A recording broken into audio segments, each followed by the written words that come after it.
Everyone, आज हम लोग पढ़ेंगे कार्बोक्सी हीमोग्लोबिन के बारे में, which is mainly due to carbon monoxide. तो इसमें क्या होगा, ब्लड में कार्बन मोनोक्साइड की पॉइजनिंग हो जाएगी।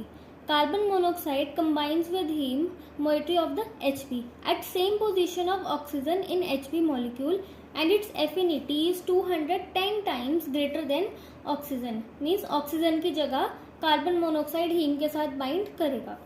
Small amount of quantity in inspired air is required and it forms large amount of carboxy hemoglobin. So इसका ट्रीटमेंट क्या होगा, 100% oxygen administration at pressure greater than atmospheric pressure. So partial pressure of oxygen in blood is increased to increase the rate of carbon monoxide displacement from hemoglobin. So अगर इसका case देखें, a 75-year-old man was admitted to emergency department. He was in a state of respiratory arrest and was placed on 100% hyperbaric oxygen.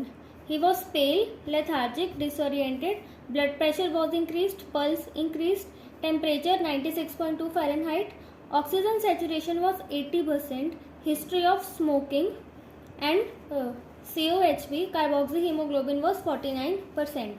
तो question इसमें क्या क्या बन सकता है, probable diagnosis, carbon monoxide poisoning, biochemical basis of this condition and treatment part. Thank you.